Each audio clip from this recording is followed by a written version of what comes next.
Hi all, അസ്സലാമു അലൈക്കും. Welcome back to my channel. ഞാൻ ഇന്നൊരു അടിപൊളി പോളയുടെ റെസിപ്പി ആയിട്ടാണ് വന്നിട്ടുള്ളത്. ക്യാരറ്റും പപ്പായും വെച്ചിട്ടാണ് ഞാനിന്നിവിടെ തയ്യാറാക്കാൻ പോകുന്നത്. നല്ല ടേസ്റ്റി ആയിട്ടുള്ളൊരു പോളയാണ് കേട്ടോ ഇത്.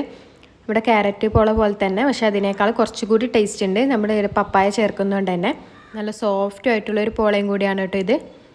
പപ്പായ എടുക്കുമ്പോൾ ശ്രദ്ധിക്കുക, നല്ല മധുരമുള്ള പപ്പായനെ നോക്കിയിട്ട് എടുക്കുക. പിന്നെ ഫ്രിഡ്ജിൽ വെച്ചതൊന്നും എടുക്കരുത്, ഫ്രഷ് ആയിട്ടുള്ളത് തന്നെ എടുക്കുക.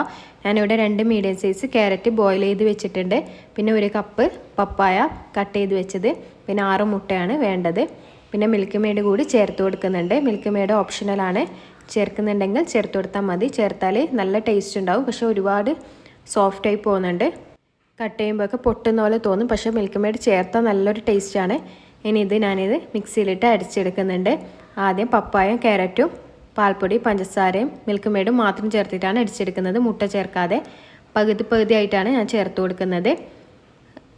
1 മീഡിയം സൈസ് ക്യാരറ്റും 1/2 കപ്പ് പപ്പായ, 2 ടേബിൾ സ്പൂൺ പാൽപ്പൊടി, 3 ടേബിൾ സ്പൂൺ പഞ്ചസാര, പിന്നെ 2 ടേബിൾ സ്പൂൺ മിൽക്ക് മെയ്ഡ്. ഇവയിലാണ് ആദ്യം അടിച്ചെടുക്കുന്നത്. 3 മുട്ടക്കാണ് കേട്ടോ ആദ്യം അടിക്കുന്നത്. ചെറിയ ജാറായതുകൊണ്ടാണ് ഇങ്ങനെ അടിക്കുന്നത്, അല്ലെങ്കിൽ വലിയ ജാറിൽ ഒരുമിച്ചിട്ട് അടിച്ചാലും മതി. മിൽക്ക് മെയ്ഡ് ചേർക്കുന്നില്ലെങ്കിൽ 3 ടേബിൾ സ്പൂണ് പാൽപ്പൊടിയും ചേർത്ത് കൊടുക്കുക, 4 ടേബിൾ സ്പൂണ് പഞ്ചസാരയും കൂടി ചേർത്ത് കൊടുക്കുക 3 മുട്ടയ്ക്ക്. എന്നിട്ട് നല്ല പോലെ ഒന്ന് അടിച്ചെടുത്തിട്ട് വരാം. ഇതിൽ മുട്ട ചേർക്കാതെ ഫസ്റ്റ് അടിച്ചെടുക്കുക. മുട്ട ചേർത്തിട്ട് ഒരുപാട് സമയം ഇട്ട് അടിക്കരുത്, അതുകൊണ്ടാണ് പോളയുടെ ഷേപ്പ് മാറും. ഇനി നല്ല പോലെ അരച്ചെടുത്തതിന് ശേഷം മാത്രം മുട്ട ചേർത്ത് കൊടുക്കുക. ഞാനിവിടെ 3 മുട്ടക്കാണ് അടിക്കുന്നത്.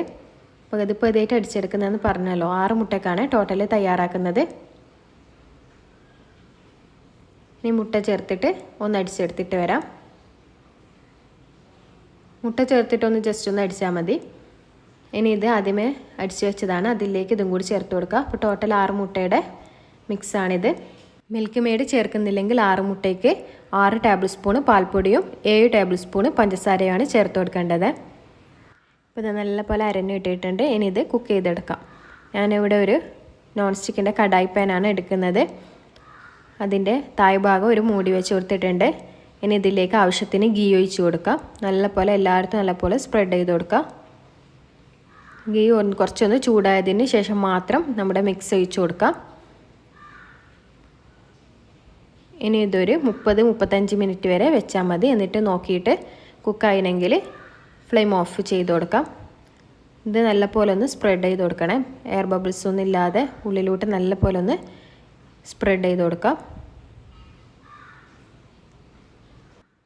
ഇനി ഇത് അടച്ച് വെച്ചിട്ട് കുക്ക് ചെയ്തെടുക്കാം. ഇതിൻ്റെ ഹോളൊന്ന് ഒരു പേപ്പർ വെച്ചിട്ടൊന്ന് അടച്ചു കൊടുക്കണേ. ഇതൊന്ന് കുറച്ചൊന്ന് ഒരു 5 മിനിറ്റ് 10 മിനിറ്റ് കഴിഞ്ഞൊന്ന് കുക്കായി വരുമ്പോൾ ഇതിലേക്ക് കുറച്ച് നട്ട്സ് ഇട്ട് കൊടുക്കാം. ഓപ്ഷണലാണ്, നിങ്ങൾക്ക് വേണമെങ്കിൽ കുറച്ചൊന്ന് ഗീയിലൊന്ന് ഫ്രൈ ചെയ്തിട്ട് വേണമെങ്കിൽ ഇട്ട് കൊടുക്കാം. ഞാൻ കുറച്ച് കിസ്മിസും കൂടി ഇട്ട് കൊടുക്കുന്നുണ്ട്, കാണാനൊരു നല്ലൊരു ഭംഗിക്ക് വേണ്ടിയിട്ടാണ്. ഇനി ഇത് കുക്കാകുന്നത് വരെ അടച്ച് വെക്കാം. ലോ ഫ്ലെയിമിൽ വെച്ചിട്ട് വേണം കേട്ടോ കുക്ക് ചെയ്തെടുക്കാൻ. ഇപ്പോൾ ഇത് നല്ലപോലെ കുക്കായി വന്നിട്ടുണ്ട്. ചെറിയൊരു ഒട്ടിപ്പുണ്ടാവും, അത് ചൂടൊക്കെ പോകുമ്പോൾ ശരിയായിക്കോളും. ഇപ്പോൾ ഇത് നമ്മുടെ പോള ഇവിടെ റെഡി ആയിട്ടുണ്ട്. പറഞ്ഞില്ല, മിൽക്ക് മെയ്ഡ് ചേർക്കുന്നതുകൊണ്ട് തന്നെ ഭയങ്കര സോഫ്റ്റാണ്. കട്ട് ചെയ്യാൻ ചെറിയൊരു ബുദ്ധിമുട്ടുണ്ടാവും. ആ പാത്രത്തിൽ വെച്ചിട്ട് തന്നെ കട്ട് ചെയ്യുക, അപ്പോൾ നല്ലപോലെ കട്ട് ചെയ്തെടുക്കാൻ പറ്റും. പക്ഷേ മിൽക്ക് മെയ്ഡ് ചേർക്കുമ്പോഴാണ് നല്ല ടേസ്റ്റ്. മിൽക്ക് മെയ്ഡ് ചേർക്കാതെ നിങ്ങൾക്ക് ഉണ്ടാക്കാം. ഇത് കണ്ടില്ല, നല്ല സോഫ്റ്റായിട്ട് കിട്ടിയിട്ടുണ്ട്, നല്ല ടേസ്റ്റുമാണ്. പ്രത്യേകം ഒരു കാര്യം മാത്രം ശ്രദ്ധിച്ചാൽ മതി, പപ്പായ നല്ല ഫ്രഷ് ആയിട്ടുള്ള പപ്പായ എടുക്കുക. കട്ട് ചെയ്തിട്ട് ഫ്രിഡ്ജിൽ വെച്ച പപ്പായ ഒന്നും എടുക്കാതിരിക്കുക, അതിൽ ചെറിയൊരു കയ്പ്പ് രസം ഉണ്ടാവും. പിന്നെ പപ്പായയുടെ മേലെ ഭാഗമുള്ള വൈറ്റ് കളറും കൂടി കട്ട് ചെയ്ത് കൊടുക്കണേ, എന്നിട്ട് വേണം അടിച്ചെടുക്കാൻ.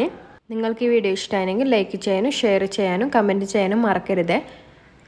എൻ്റെ വീഡിയോ ആദ്യമായിട്ട് ആരെങ്കിലും കാണുന്നുണ്ടെങ്കിൽ ഒന്ന് സബ്സ്ക്രൈബ് ചെയ്ത് സപ്പോർട്ട് ചെയ്യണേ. തൊട്ടടുത്തുള്ള ബെല്ലൈക്കൺ കൂടി ഒന്ന് എനേബിൾ ചെയ്ത് കൊടുത്ത് ഓൾ എന്ന ഓപ്ഷൻ കൊടുത്താൽ ഞാൻ അടുത്ത വീഡിയോ ഇടുമ്പോൾ നിങ്ങൾക്ക് പെട്ടെന്ന് തന്നെ നോട്ടിഫിക്കേഷൻ വരും. എൻ്റെ പ്രീവിയസ് വീഡിയോസൊക്കെ ഒന്ന് കണ്ട് സപ്പോർട്ട് ചെയ്യണേ.